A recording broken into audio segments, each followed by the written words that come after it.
एक महान विलेन हुआ करते थे गोगा कपूर। इनको आपने ज़रूर किसी न किसी फिल्म में तो देखा ही होगा, क्योंकि बहुत सारी फिल्मों में यह विलेन का रोल कर चुके हैं और बड़ा ही दमदार रोल हुआ करता था इनका, बड़ा ही यादगार रोल हुआ करता था।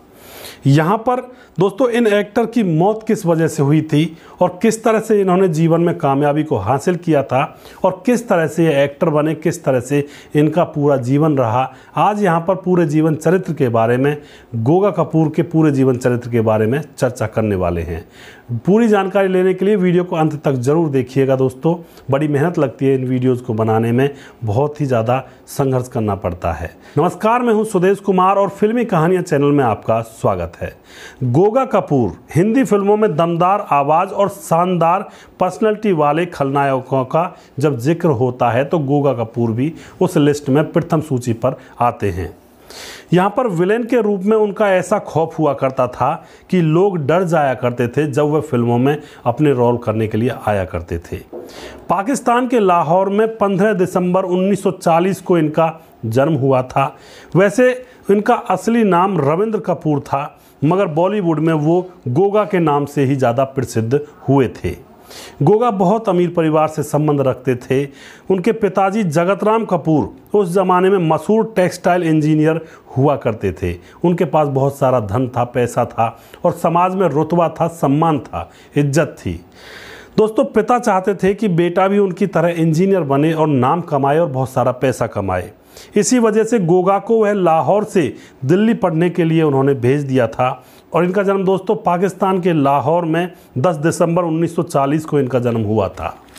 अब यह लाहौर से दिल्ली पढ़ने के लिए आ जाते हैं, लेकिन दोस्तों बेटे के मन में तो सिनेमा बसा हुआ था। वो फिल्मों में हीरो बनना चाहते थे, उनका मन पढ़ाई में ज़्यादा नहीं लगता था। उनके परिवार में 2 भाई और 1 बहन थी।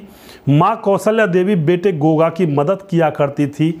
जो भी दिल की बात हुआ करती गोगा अपनी माँ से कहा करते थे और माँ उनको पूरा सपोर्ट किया करती थी। इसी वजह से पढ़ाई पूरी करते ही गोगा ने 1959 में थिएटर का रुख कर लिया था। थिएटर में एक्टिंग करने लगे थे, वहाँ पर अपना अभिनय सजाने लगे थे।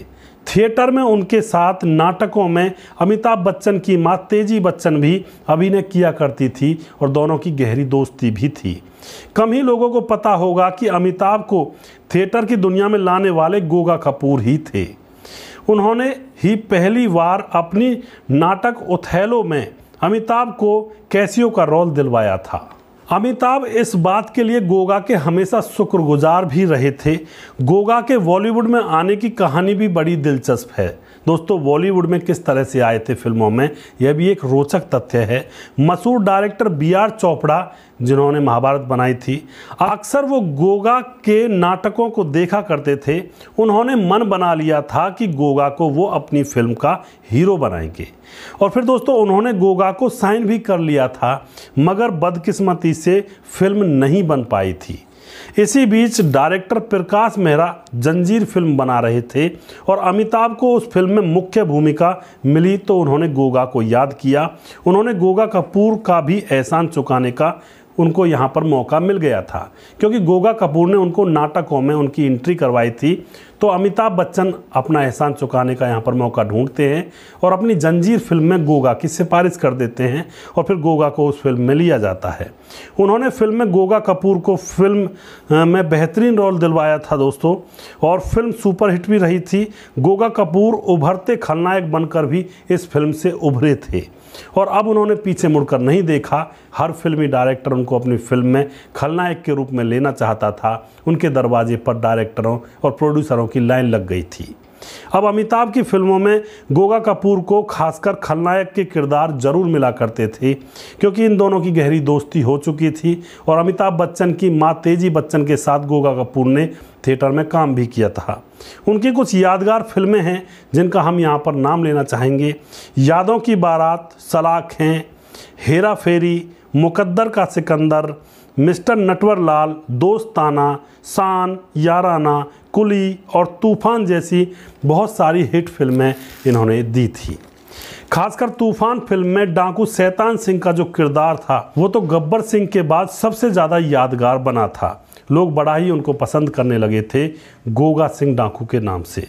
गोगा कपूर बॉलीवुड में तो कमाल कर ही रहे थे, इसी बीच वो टीवी पर भी छा गए थे जब उनको बी.आर. चोपड़ा ने अपने महाभारत सीरियल में कंस का रोल दिया था। बड़ा ही यादगार रोल था कंस का, बड़ा ही प्रसिद्ध हो गया था। क्या आपको पता है गोगा को लोग सचमुच का कंस समझने लगे थे। जब भी वो घर से बाहर निकला करते तो लोग उन्हें नफरत की दृष्टि से देखने लगे थे, क्योंकि दोस्तों उस ज़माने में बड़े ही सीधे साधे भोले भाले लोग हुआ करते थे। वो इन फिल्मों को सच जाना करते थे। आज का दौर कुछ और है, वो दौर कुछ और था। कुछ लोग तो आकर उनसे पूछ भी लिया करते थे कि आपने अपनी सगी बहन के साथ इतना खराब काम क्यों किया, लेकिन गोगा उन सब के सवालों को देखकर मुस्कुराया करते थे, हंसा करते थे।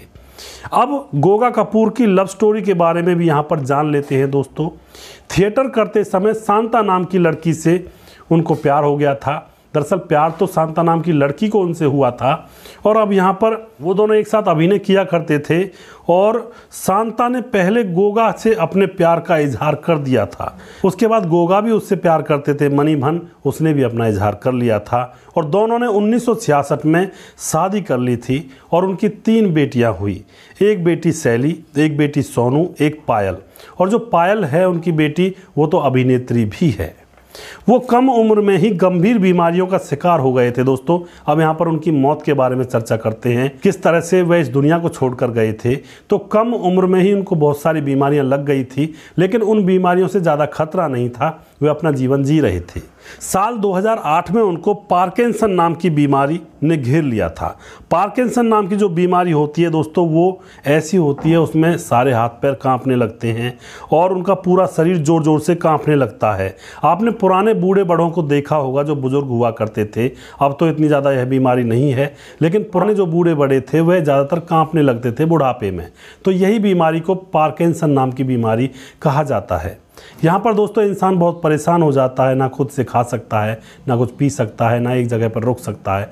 बड़ी ही परेशानी करती है यह बीमारी। तो यहाँ पर इनके साथ भी ऐसा ही हुआ। वो खुद से खाना भी नहीं खा पाते थे और चलना फिरना भी उनका मुश्किल हो गया था। काफ़ी इलाज करवाया उन्होंने, लेकिन इलाज का कोई फ़ायदा नहीं हुआ। इलाज भी उनका फेल हो जाता है, कोई आराम उनको नहीं मिलता है और उनकी यह बीमारी बढ़ती ही जा रही थी। 2.5 साल तक वो इस भयानक बीमारी से जूझते रहे, लेकिन दोस्तों अब वह हिम्मत भी हार चुके थे, लेकिन करते भी क्या, इंसान खुद मर नहीं सकता है। अब यहाँ पर 3 मार्च 2011 को बीमारियों के कष्ट झेलते झेलते उनकी मौत हो जाती है, यानी कि इस दुनिया को छोड़कर वह चले जाते हैं। दोस्तों वक्त निकालकर मिल लिया करो अपनों से, कल अगर अपने ही नहीं रहे तो वक्त का क्या करोगे। दोस्तों ये दुनिया एक संसार सागर है। यहाँ पर सभी लोग न जाने कहाँ कहाँ से आ रहे हैं, यात्रा कर रहे हैं। कोई कहीं से आया है, कोई कहीं को जाएगा। किसी के बारे में किसी को भी कुछ भी पता नहीं होता। तो वक्त निकालकर अपनों से मिल लिया करो, खुशियाँ बांटा करो, किसी के ऊपर ज़्यादा गुस्सा नहीं किया करते। एक परिवार जो होता है वो ऐसी इकाई होता है जहाँ पर न जाने कहाँ कहाँ के लोग आकर के वहाँ पर इकट्ठा होते हैं। परिवार के अंदर बाप है, भाई है, पत्नी है, बेटा है, कौन कहाँ से आया है किसी का कुछ भी पता नहीं। और यह कुछ देर के लिए यहाँ पर ठहरते हैं तो उसको हम परिवार कह देते हैं।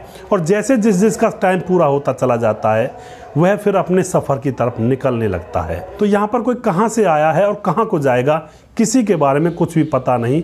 जीव का अपना अपना भाग्य होता है और अपनी अपनी दिशा पकड़कर वह अपने अपने रास्ते निकल पड़ते हैं। तो ज़िंदगी के अंदर कभी भी किसी के ऊपर द्वेष और घृणा ना करें। दोस्तों परिवार के अंदर सब तरह के लोग होते हैं। कोई इंसान सीधा होता है, सच्चा होता है।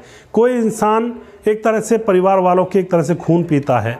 कोई इंसान ऐसा होता है कि वह परिवार के अंदर दूसरों से बदला लेता हुआ घूमता है कि इस आदमी ने ऐसा कर दिया, मैं इसके साथ ऐसा करूंगा। जो आपने देखा होगा आजकल जो धारावाहिक टीवी पर चली रहती हैं वो घरों में ही कोर्ट लगा कर रखते हैं, जैसे कोर्ट के फैसले चल रहे हों। वो एक दूसरे के ऊपर आरोप लगाते रहते हैं। यही धारावाहिक हैं और इसी को देख करके हमारा समाज भी बिगड़ रहा है। तो घर परिवार के अंदर सब तरह के लोग होते हैं। एक इंसान ऐसा होता है सबका भला करना चाहता है, एक इंसान ऐसा होता है वो बदला ही लेता रहता है, एक इंसान ऐसा होता है उसको किसी से बदले से कोई मतलब नहीं होता, वो अपने परिवार को एक करके चलना चाहता है क्योंकि उसको पता है कि कोई इंसान न जाने कहाँ से आया है और कहाँ चला जाएगा। यह क्षण भंगुर है, परिवार ज़्यादा दिनों तक नहीं ठहरता है। तो प्यार बांटें, खुशियाँ बांटें, यह ज़्यादा दिनों का मेला नहीं होता है। पानी के बुलबुले के जैसी ज़िंदगी और जवानी होती है, न जाने कब निकल जाए पता भी नहीं चलता है। तो कभी भी किसी से द्वेष ना करें। और इंसान के बारे में हम कुछ कह भी नहीं सकते क्योंकि इंसान अपने कर्मों का करता है। वो जैसा पीछे प्रारब्ध में करके आया है वैसा ही इस जन्म में करेगा, वैसा ही भोगेगा और दूसरों को भोगवाएगा और फिर जाएगा। तो किसी के प्रति द्वेष ना रखें क्योंकि बिजली जो है वो तो सब इंसान के अंदर एक ही है, वो बिजली है परमात्मा नाम की। दोस्तों, बिजली के जो बल्ब होते हैं, पंखा होता है, लाइटें होती हैं, ये दिखने में अलग अलग लगते हैं लेकिन चलाने वाली शक्ति एक ही है, वो है बिजली। और वैसे रूप में देखें तो वो है परमात्मा। जब इस तन से परमात्मा निकल जाता है तो इस शरीर भी किसी काम का नहीं रहता है। तो अपने जीवन, छोटा सा जीवन है, बड़े प्यार से जी कर जाएँ, खुशियाँ बांट के जाएँ। द्वेष में, ईर्ष्या में, घृणा में क्या रखा है। अगर आपको हमारा प्रोग्राम अच्छा लगता है तो इसके बारे में कमेंट ज़रूर करिएगा और इन अभिनेता की कौन सी फिल्म आपको याद है उसके बारे में भी ज़रूर लिखिएगा। अगला प्रोग्राम बहुत जल्दी फिर से लेकर आऊँगा किसी दूसरे कलाकार के ऊपर। तब तक आप खुश रहें, सावधान रहें, हंसते रहें, खिलखिलाते रहें। जय हिंद, जय भारत।